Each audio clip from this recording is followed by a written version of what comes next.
Welcome, everyone, to episode 40 of the Tech Informist. This episode is recorded on Wednesday, March the 4th, 2015. My name is Kevin Horvell. I'm also joined by JJ Hammond. JJ, how are you today? I am doing fantastic on this Wednesday. Wednesday. Hump day! Mike. There we go. I haven't heard that in a while. Been a while. So everybody, welcome to the Tech Informist. Thank you everybody for joining us in the chat room. Thank you for everybody that will listen to this live and also listen and or watch this at a later date after it is posted. So you may be wondering, what is the Tech Informist? The Tech Informist is a show just intended to help inform you, the listener and or viewer, about the latest news in the world of technology that we find interesting that comes across our news feed, because there's so much going on in the world. As we all know, this week is Mobile World Congress, and things have kind of slowed down a little bit when it comes to like big news and stuff like that. But we've got a nice list of things to talk to you about today. So let's go ahead and move into that wonderful news. JJ, how are you doing? Everything's good? Things good? Oh, he's on silent there. No, I was just getting ready to talk, so you said I was on silent. See, now you make it sound like we're not professional. God, Oh, Kevin. No, this is a so I just completely wanted to amateur welcome hour. everybody to the chat room again, and I'm very excited about the show today. It honestly takes out time for me. Like, I don't know if any of you have seen Jim Gaffigan's stand-up comedy, but before one of his Hot shows, pocket. yeah, Hot Pocket. So before one of his shows, it shows him like crying and huddled on the floor, and then like ordering pizza and like jumping on the bed. And that's me. I'm just literally I'm just waiting for the day when they lock me up. Anyway, so I'm very excited about the show. But thank you for the chat room for you guys being in here. Also, thank you to our listeners who download and watch the show later. We really appreciate it. Don't forget to go to thetechinformist.com.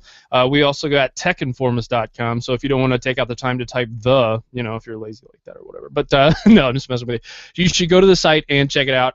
It's awesome stuff. Kevin? Hello? Uh-oh. Am I frozen?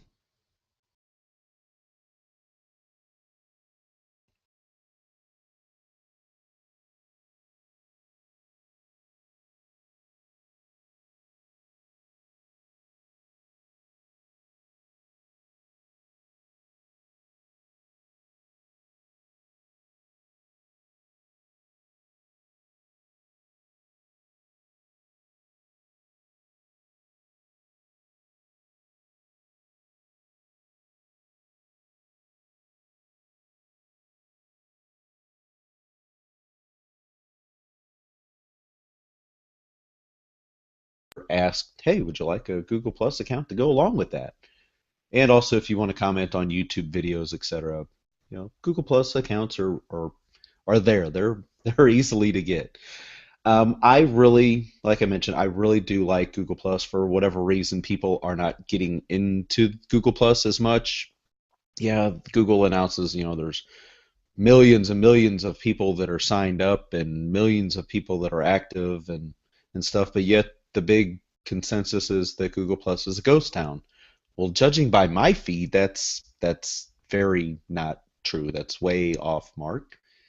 So what it is about it, I just don't know why people are so against it. But anyway, we'll move into Google with Vice President Bradley Horowitz is going to be in charge of what is now going to be called streams. Google is pulling out their photo-based aspects. You got photos and some other little aspects of it, and they're going to like separate those into kind of a separate department. So Google Plus, as it is known now, isn't going away, but some things are going to be changing over there. Horowitz is going to be replacing David Besbris, who took over the Google Plus leadership in April 2014 after the departure of Vic Gandotra, who is pretty much well known. He's kind of known as the quote unquote father of Google Plus. And the reorganization marks a new chapter for social network that has come under heavy criticism for failing to attain the popularity of other services like Gmail, Maps, Chrome and search. It also formalizes what Sundar Pichai, the executive who rose last year to lead all those products and more, suggested last week in a Fortune interview, which is also linked here in the story that we'll link to. So, I mean, I've kind of said what I think about Google Plus. JJ, what are your thoughts about Google Plus?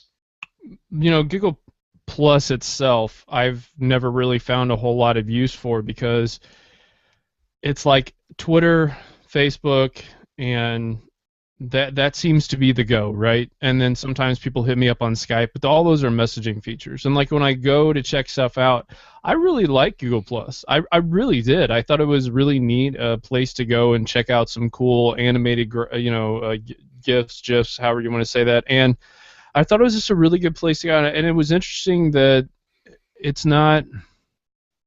It didn't take off, Like I just found myself not using it.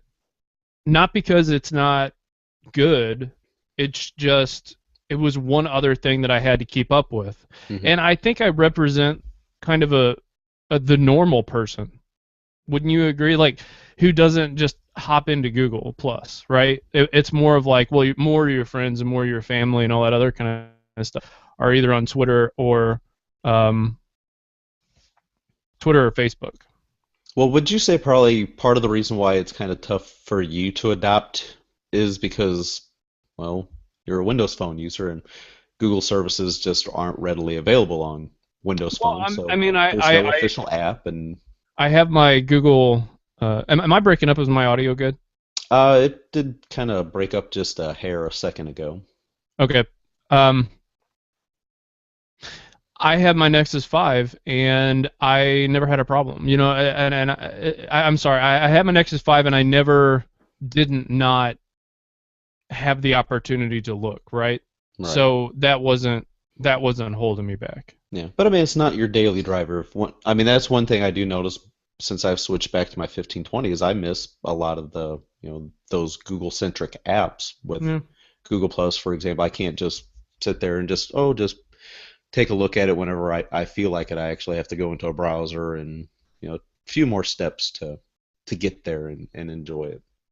So, but another thing that I find this whole flood of everybody moving to use Snapchat and get in this like I just don't understand. Yeah, it's like why everybody wants to ooh Snapchat, yay, and then but Google Plus, no, I ain't touching that.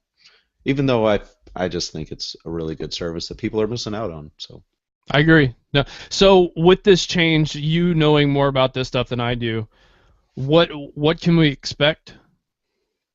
Honestly, I don't think you're really going to notice a whole lot. I don't think it's going to really make that big of a difference on the experience that you're already getting. It's just I know having everything tied into one thing it can be kind of an issue, and maybe that's what Google is thinking here with this.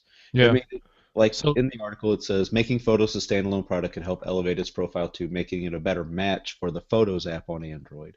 A higher profile could also let Google concentrate more on archiving memories and exposing editing features like the auto awesome effects, and perhaps competing better with online photo sharing services like Flickr and 500px. Now, whenever they talk about the auto awesome, it's like if you take a series of photos the same day, kind of in the same place, sometimes Google, once everything's uploaded and backed up, if you have your auto upload backup for your images to Google Plus, it'll automatically stitch together like this little video and presentation. JJ, I've showed you, like my CES one. Yeah, that was neat. Automatically does that, like makes a slideshow that you can, edit in text and you can kind of tweak, but it just does that automatically for you. And just little things like that, I think, is really, really neat. That if more people saw that aspect of it, they'd be like, "Oh, this is really cool." Facebook definitely doesn't do that. Right. It's like, I don't know. Moving on, what do you got next for us, sir? I don't know why I really want to talk about the Google Plus story so much. Just because I find it so interesting because it's such a robust. It's such a robust application, right? Yeah. You've got messaging, you've got photos, you've got videos you can share. You got Um, Hangouts. I you mean, got you got Hangouts. You got direct links with just I don't know why. I find it very interesting why they're not just taking the cake because they have. I I mean, they're honestly, Android. I honestly think it's because it's Google. Really? If it was some hot new What if young they called it startup, Android? well, if it was just some hot young You know? startup, I think this with the exact same features, I think it would take off like crazy. Okay. And All it, right. I mean, it I all depends on who yeah. jumps on board that says it's popular. I mean, Oh. so I don't know. Okay. Yeah. Okay. Um.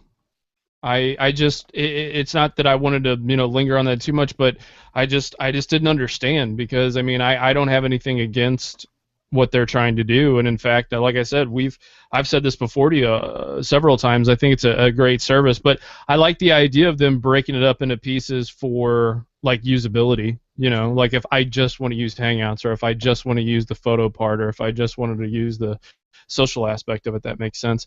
Right? But guess what? Guess what? I'm done talking about Google for now. Microsoft gears up for online band sales again as pre-orders go live, shipping in 2 weeks. This comes to us via WindowsCentral.com. Love those guys over there. Daniel Rubino, Richard Devine. Those are some great dudes. The Microsoft band was meant only. Meant only? That doesn't make any sense. Be a platform demonstration device for Microsoft Health. But Microsoft never intended to take on Fitbit and other fitness wearables, which they totally should have because people really like the Microsoft Band. Online orders of the Band have been offline for weeks, and I have been really angry about that, but now that they're going back up, I'm happy. Microsoft Store availability in the physical ones is much better, but most citizens still don't live within driving distance of one, which is true. But we heard from Brad while we were riding up to the Microsoft Meetup group that they're going to be there's rumors of putting one in New York, so that's exciting. Microsoft's finally giving back the online, so you're going to receive, if you signed up to get a email notification once they showed back up in the store, you're probably going to be seeing that email soon. Again, all sales are still restricted to U.S. only. Sucks like a lot. But this is exciting. This is exciting news, I think. And I think Microsoft should say, you know what? PC makers are partners and stuff. You now put out Chrome. You now put out Android devices. So we have a devices side to our business now. We just need to embrace who we are and what we're going to do going forward. I think they really need to embrace it in a big way. What do you think, Kevin?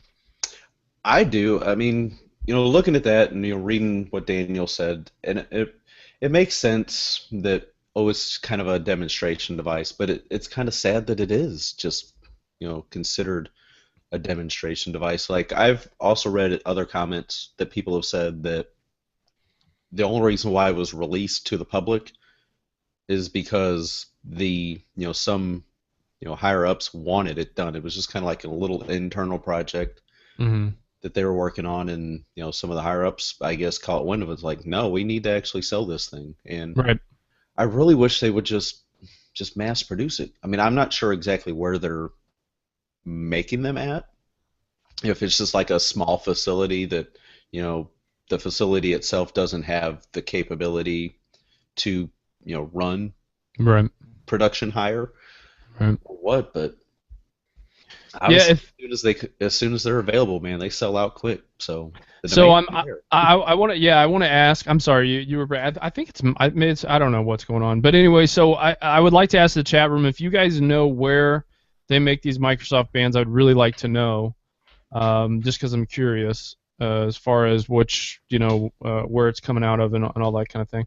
But as far as is Microsoft in general, I'm going to be beating this drum for the rest of the year. They have got to prove that they have a mobile presence, that they're going to be in mobility. Right. Oh, I agree. Okay, so you're up next.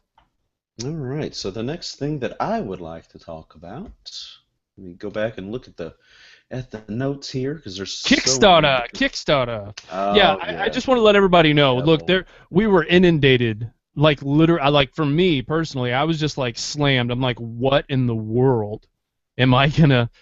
How do I pick these stories? Because there's so many. Yeah, Good. yeah. Talking about Pebble now again. The Pebble Time Kickstarter is now over $15 million.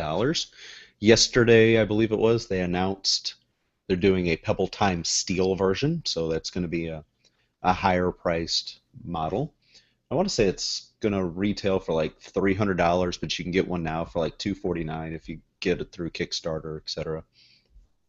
And again, it's like, why are you still wanting to not sell your device to as many potential customers as possible by the whole Microsoft and the Windows Phone kind of issues? And I was Hmm. thinking about this the other day as, Pebble's all happy tweeting out all this great news and stuff like that. I'm like, why is it that, okay, I like to compare this to, imagine a new car stereo manufacturer wanting to, they have this really great new head unit, and all of a sudden they decide, ooh, I'm not going to make it available for this one platform of cars because my dad doesn't like this platform of cars. It's like, well, it has nothing to do with your personal experience. You're just going to base this on something that, a previous generation doesn't want to, they had a problem with it in a previous generation. The past is the past. It's time to move on, Eric. Come on. The past is the past. So it's just time to move on with this. And it's just really frustrating to see. And I can't understand why a company, a CEO in general would say, you know what, I don't want to possibly sell another 500,000 or another possible million devices to customers that want to use Microsoft. I don't get it. So it's just very strange. But congratulations to Pebble for reaching 15 million in their little Kickstarter so far. It's going very good. Yes, Raw, that is another interesting story about Yodaphone 2 is going to be available here in the United States via Indiegogo, and you'll be able to use that on AT&T and T-Mobile as well. Looks like JJ has dropped off, I guess, to check some of his connections. So I'm going to go ahead and move into my next story that I had on here. And that was NVIDIA yesterday had a nice presentation last evening about announcing the new NVIDIA Shield. And this is supposed to be the world's first 4K Android TV console. And it's going to be launching this May for $199.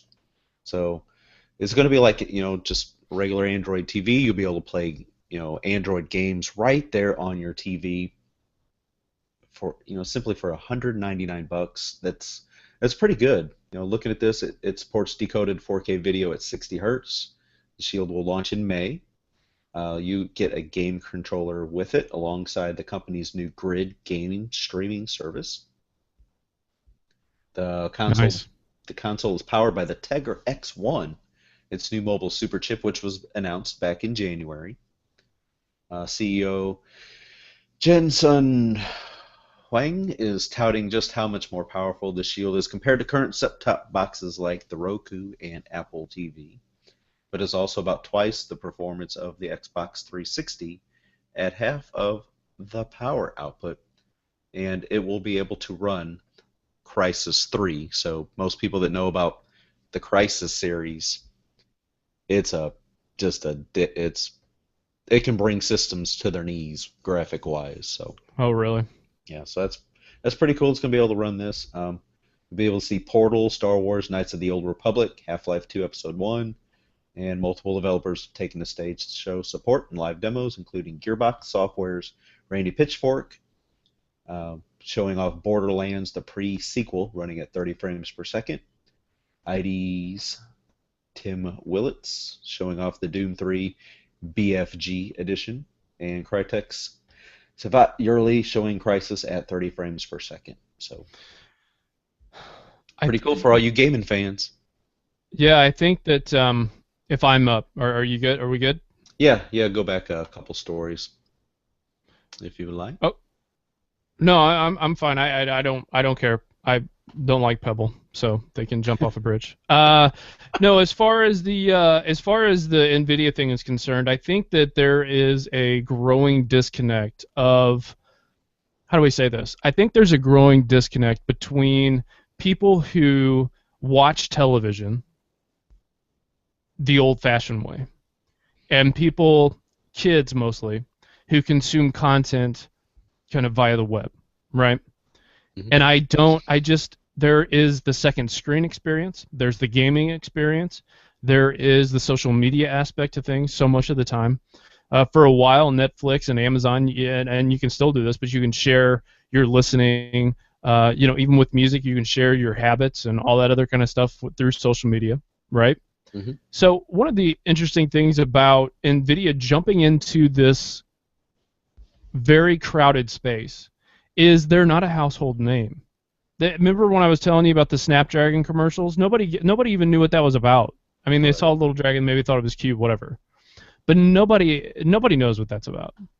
And I think that is a consideration that they need to take into account. I think they are going into not only just a heavily crowded market, but you're fighting against PlayStation, Xbox, PlayStation just sold 20 million consoles. Do you think somebody's going to go out and buy an NVIDIA TV, Android TV, if they already have a PlayStation? It's got a pass-through on it. It's got a whole bunch of other stuff. Right. I mean, that's my thoughts. I mean, what do you think? The big benefit is the fact that it's only $200. But then again, I mean, like you said, there's been so many people that have tried doing these little standalone console kind of things, and they just don't take off. And think about it. You've got the Nexus on Google Play, the Nexus TV player. You've got it's called the Nexus TV player, right? I know that this sounds stupid, but I'm stupid, so whatever. Nexus player, actually, running Android TV. Thank you. Okay, next player. So you've got that, and that's not flying off the shelves or anything, but then you've got Chromecast, and then you've got Roku, and then you've got Apple TV, and you've got all this stuff. And these guys, it's just like everything else that annoys the crap out of me. If you're doing something and if you're doing it well, stop thinking that you can just do everything, right? Like, if you're a car manufacturer, you shouldn't be making TVs. You know what I'm saying? There's this weird idea that companies have that corporations need to just be always trying. It's like that graph, right? It's like the what do they call that? The cliche of some guy standing in front of a whiteboard or whatever, going, "Look, the stock going up, and we happy." It's such a cliche, and I think every company just needs to focus on what they're doing and do it well. And I think NVIDIA needs to focus on what they're doing and continue doing it well, and everything else will take care of itself. If you want to invest in someone that makes something like that, that's fine. Or if you want to make a partnership with an Amazon TV, hey, I didn't even mention that. Then you got Amazon Fire TV. You got the Fire Stick. You see what I'm saying? Yeah. This is insane. It's insane. They shouldn't have done that. Yeah, and they cost half as much. Exactly. So there's no. And then there were, then there's talk about from the GDC, which is they were talking about being able to stream PC games onto your television. Dude, people are already doing that. They don't need this thing. You know what I mean? Right. Does that make it's like you don't need one more thing to attach to the back of the TV. If people look at the back of my entertainment center, they're just, I have no idea what you're doing. They're gonna wonder how your house hasn't burned down yet, probably. Yeah, for sure. For shizzle. So, okay, I'm done ranting about this, but I think I got my point across, which is I don't think that they should have made this move. Yeah. Well, I mean, we'll see whenever we find out how. I mean, I don't think sales of the original NVIDIA Shield were all that hot, honestly. Kind of like their standalone was a controller with a flip-up screen. I don't really think those sold all that well, but could be wrong. No, you're right. They didn't sell all that well, and in fact, the only person that I know that had one and liked it was Jerry Hildenbrand from Android Central. So, yeah. But I've seen him seen it at the Micro Center, and I'm like, that's a pretty nice little thing, but I don't think I'd buy one.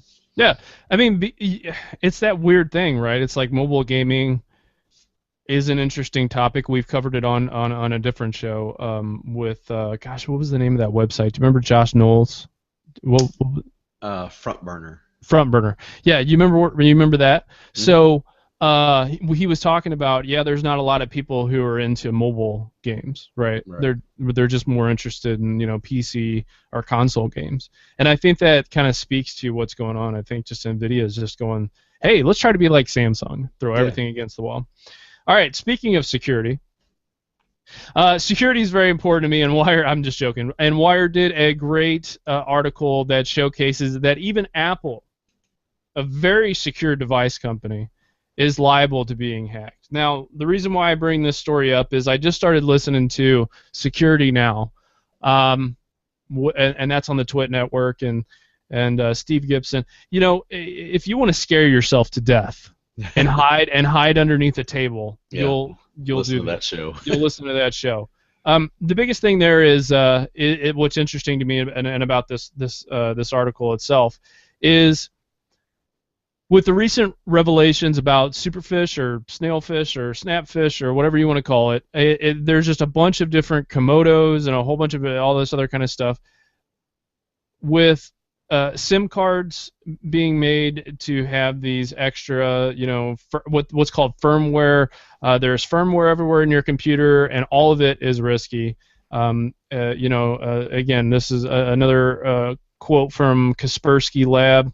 I said that wrong on our last show, and I hate when I say things wrong. It really just chips away at my self-esteem. But they were saying that Apple, there's chips inside the laptop lithium-ion batteries that were shipped with default password,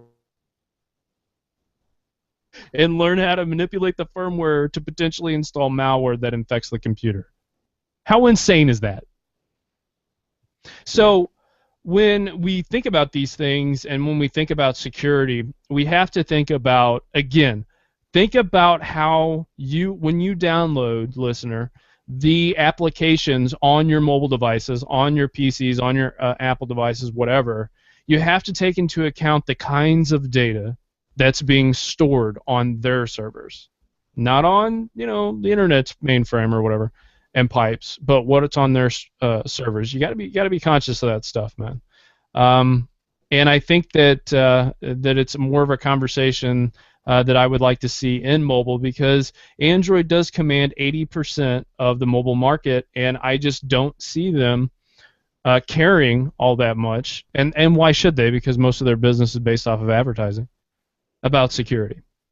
So that's my story, and I'm sticking to it. There you go. Yeah, there's been a lot of talk here with the Apple Pay and everything like that, and whether you can hack that stuff. And I know you've got a story I think you can probably just slide right on into from here if you'd like to. I would like to. Thank you, Kevin. Apple Pay. All right. So many of you know that I am a Microsoft fan, but I do like Apple. I don't hate on them. You know what I'm saying? I think that they're a good, for the most part, company, and they do their best. But Rene Ritchie, everybody knows this guy. If you don't know this guy, then I don't know how to help you. iMore is part of Mobile Nation's part, Windows Central, Android Central, all that. He did a really good write-up, Rene did, about Apple Pay. Apple Pay is super secure. Okay, so when you see these clickbait advertisings, I want you to think about one thing. Look, Apple went out of their way to take care of your security as far as like fingerprint and a whole bunch of other stuff. I'm not talking about the iCloud hack that supposedly happened, that showed off, J-Laws, naked body, which, by the way, I still have not seen that, but because I always think there was this one there was this one show where this guy goes, he was thinking inside his head, but the audio was coming through, and he's like, "Yo, I just got an email about some girl, tennis player, I always forget her name, nude photos or something like that." He's like, "I'm gonna click on it." Yeah, I'm gonna click on that, and then he clicks on it, and he's on somebody else's computer, and then he was just bam, like there was just a whole bunch of naked stuff that popped up, and then these schoolgirls walked behind. It was hilarious. Anyway, so what I'm saying is that I never kind of pay attention to those sorts of things, but that's okay. Sadly, identity theft enormous amount to secure the transaction process itself. Where the problem lies is, and the Guardian, famously for the Edward Snowden stuff, talks about how it's the credit card companies that kind of drop the ball here. And how they drop the ball, and in fact, I was talking to a guy about this over the weekend. Where they drop the ball is credit card fraud in general. See, because using Apple Pay, the banks get just a one-time use, and Kevin, you talked about this before, a one-time use, kind of code that authorizes for that one-time thing, right? But like if you call into your bank, for example, sometimes they just ask you to verify your account with the last four of your social security number. Yeah, they probably already have that. If you've got basic information about a person, you can, it's over. Mother's maiden name, last four of your social, etc. Yeah, it's scary, man. That's what I said. Security now. That I was just like, I don't have it underneath my desk, but if I did, I'd be there, and I'd just be shooting the show from there. So I just wanted to bring this to and inform you all that don't necessarily worry about the device. Concern yourself more with finding out if your credit card company has invested your information and your credit card and all that stuff. Kevin, you're up. All right. Let's see. I know you got some stuff here about the Surface Pro 3 being awarded the best mobile tablet at the GSMA Global Mobile Awards. So the winners of the 20th Global Mobile Awards, which were presented this afternoon at the GSMA Mobile World Congress in Barcelona. Barcelona. Yes, so that is very cool, and like I've mentioned before, I'm kind of glad now that I'll be keeping this particular one, though I would like to bump it up to the government. Yeah. Somehow, in some roundabout way. Right, yeah, kind of thank the government. Though I would like to move up to an 8 gig of RAM model. Right. But no, it's really neat, and it is very exciting to see what Microsoft will do, hopefully this year with the Surface Pro 4. Just really looking forward to seeing how they, what they do moving forward with this thing. Quad core. I know that'll make JJ happy. It'll make JJ happy. Quad core 60. Actually, quad core 16 gigabytes of RAM would be awesome. Oh God, could you imagine that? It'd be a beast. It'd be awesome. I know they can do it. You know what? Do me one better. Go octa-core on this mother. Yeah, typically octa-core devices are found overseas. Yeah, overseas. There's trade-offs, right? You got overseas and you got Anyway, so the next thing I wanted to talk about was Microsoft is building a billion-dollar data center. I talk a lot about, or I have talked a lot about Google and Apple building data centers, and I even trashed the main companies for saying, "Oh, made in America or whatever, designed in America or whatever." So then you got Iowa, who's actually going to get a billion-dollar data center and employ about 84 people. How does that work, Kevin? It's a billion-dollar center, but there's only like 84 people there. That's crazy. Yeah, it's just all servers, man. You only need so many people to sit there and monitor all these servers. And what's those things that you ride on and stand on, like the mall cop? Segway. Thank you. So you're can you imagine 84 people just cruising down server paths on a Segway? Server aisles on Segways. So we just wanted to inform you guys of that. There is a lot of potential for this country to become just a giant data center. I mean, I think that would be, kind of optimal. Mm-hmm.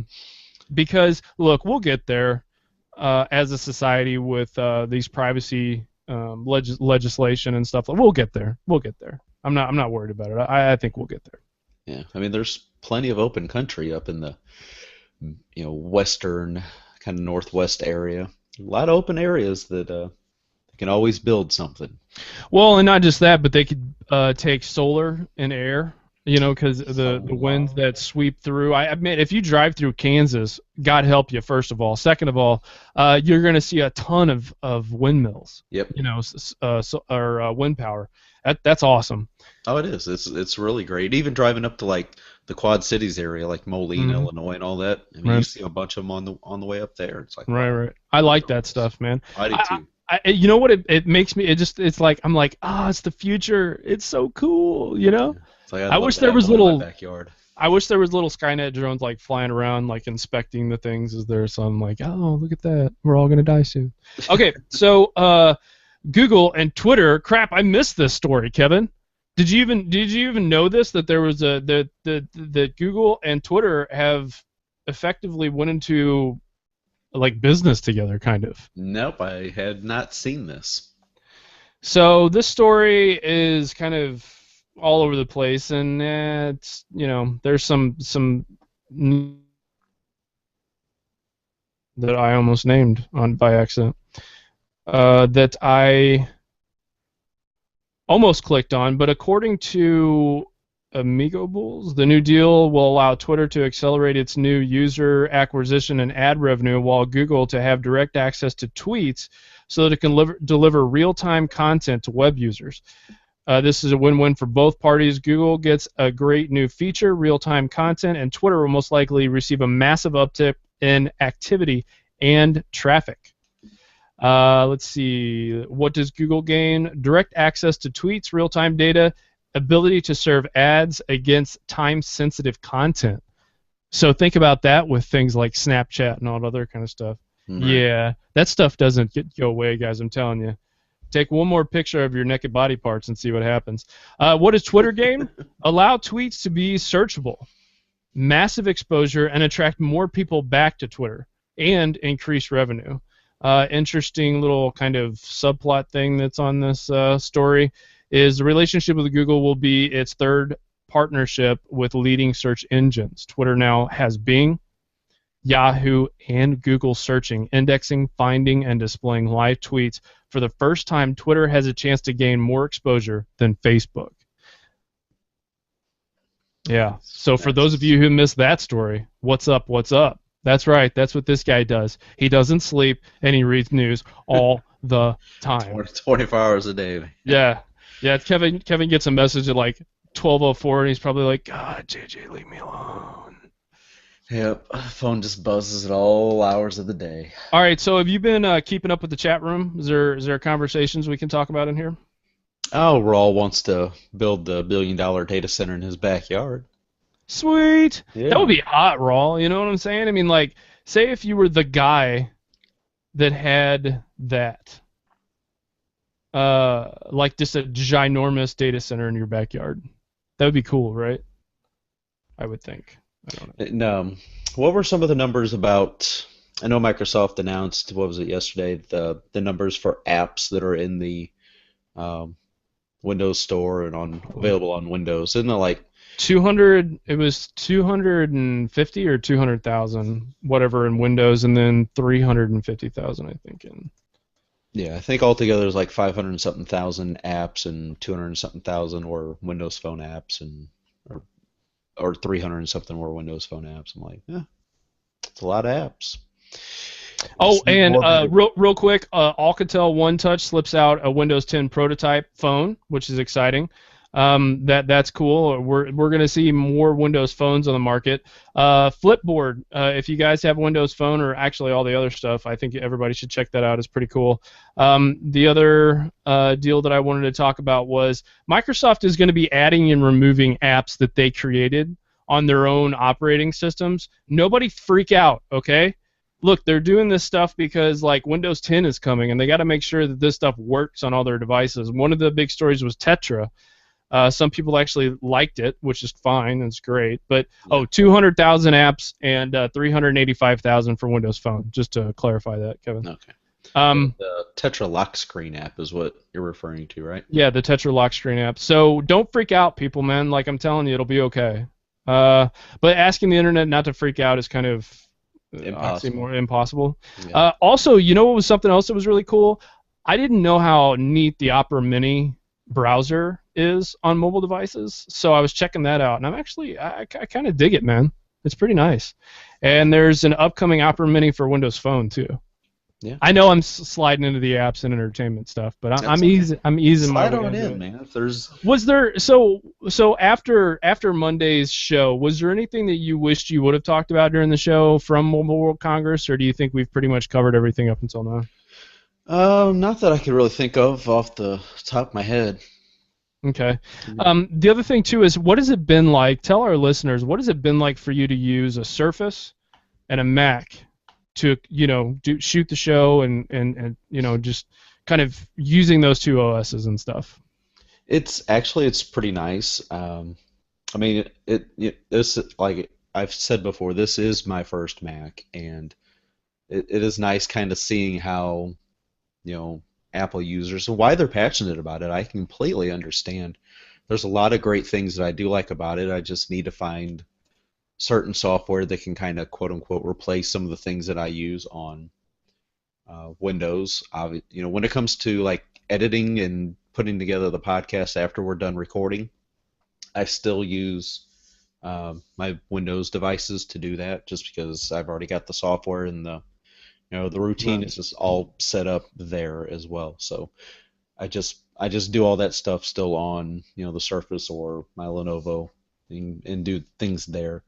I'm going to reinstall Windows 10 on the Lenovo laptop here pretty soon, and then also in the not too distant future, I'm going to install Parallels on the Mac so I can install my Windows 8 license on there and be able to use Windows and just kind of like on one device and just see how that experience works. I mean, I've seen other people using it. It's like, wow, it looks pretty nice.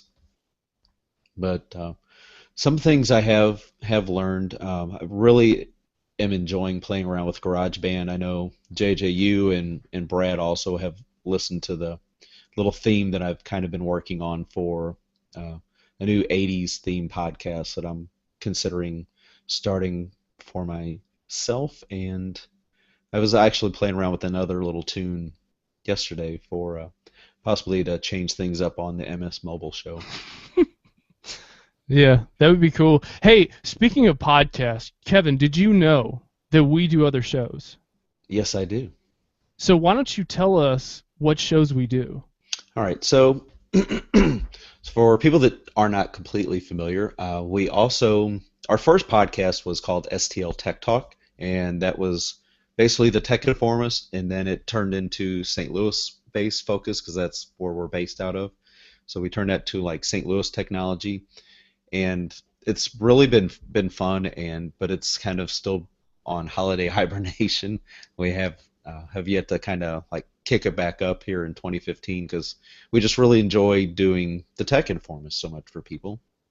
And for you people that are into software development, there's also Codecast by STL Tech Talk. Simply search for all these, STL Tech Talk or Codecast. You can find those just by doing a simple search, and it's more for software developers. So if anybody's really interested in that stuff, I think recently the last episode was 39, and that was on Monday, and that we had on Alejandro Ramirez, who is kind of a known developer here in St. Louis, good friend of the show's and websites and of ours, and he was on talking about Apple Watch development using Xcode and stuff like that. It was really good episode and interesting to see, and it's really one of those that you might want to watch.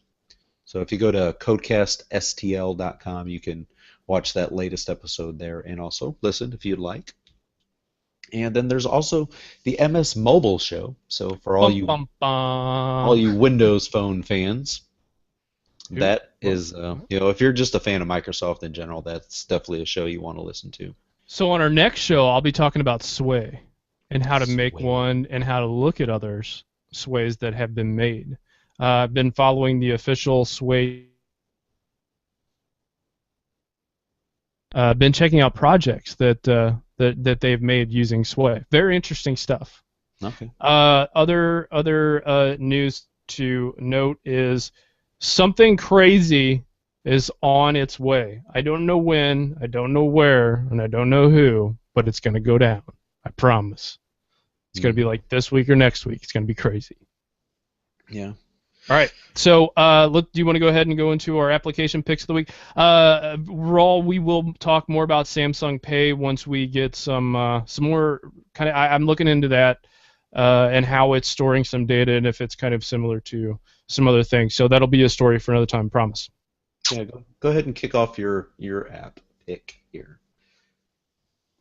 So the application pick that I have is actually not going to shock any of you because it's on Windows 8, but it's called Drawboard PDF. Now, it doesn't have very many high stars in the App Store, but I don't think that's kind of fair given some of the some of the functionalities that it does. So Drawboard is an app that is actually a featured app that's on the store right now. So if you go to the store, it's on the the slider that moves up and down, not horizontal, but it's vertically sliding. And it's something I saw when I was looking to be able to edit documents kind of on the fly in a OneNote-ish kind of style. But I really like the way that it does. So the description of this app is the top paid PD app to read, annotate, mark up your PDFs, and it's ideal for replacing pen and paper, avoiding having to print documents ever again, making annotating PDFs a breeze, open existing PDFs or create new ones, and annotate using extensive array of tools. So like I'm talking like highlighters and just different, font, did a whole bunch of different stuff. It's really, really cool. The only drawback though is it's $9.99, but there's a lot of people who got the Surface Pro over the last couple of months. There's a lot of people who did, and I think that using the new pen and using this, I think you could replace just even more so. Like OneNote's already awesome, but this is really, really cool stuff. So you can try it out. It's like I said, $9.99, but you do have a trial period that you can go through, and I think that's something definitely to check out. And do the rest of our audience, I want to know, for my entertainment pick, I've been watching my Twitter stream. Like I watch an act, and I watch it and it just flows down. Like it just flows. It's like a stream. And I sit there and I'm like, that's crazy. That's cool. That's crazy. That's cool. And I don't know, it's interesting. But I suggest anybody who uses TweetDeck, I think that you guys would kind of enjoy that. Yeah, I mean, last night I kind of did that a little bit. I was just sitting there just watching stuff, what people were talking about, and it's always fun to be able to interact as much as possible with people, whether it's whether the show feeds or my own personal feed, and being able to communicate with people. It's like, oh man, hey, hadn't seen you on Twitter in a while. How you doing and stuff like that. Reconnecting with people that you don't get to see on a regular basis or talk with because life happens, so you're not always able to be posting things on Twitter as much as you like. And well, hey, glad to see you're still doing all right. So yeah, it's cool. Fun. You're up, Kevin. All right, so for anybody that's been watching House of Cards, now this is not a TV show pick. Season 3 of House of Cards, in episode 5, I believe it was, Frank Underwood is seen playing Monument Valley. Mm-hmm. Now, what Monument Valley is, it's kind of a puzzle game in which you get this little silent princess who doesn't say anything, and you're supposed to help guide her through this maze of buttons and switches and spin things around to get her from point A to point B to follow along on her journey. Mm-hmm. It's a very, very good game. I bought it months ago on Android, and it is very, very good. And it was also named the Grand Prix prize winner for mobile apps at the 11th annual International Mobile Gaming Awards recently. And it's $4 on both Android and iOS, I believe.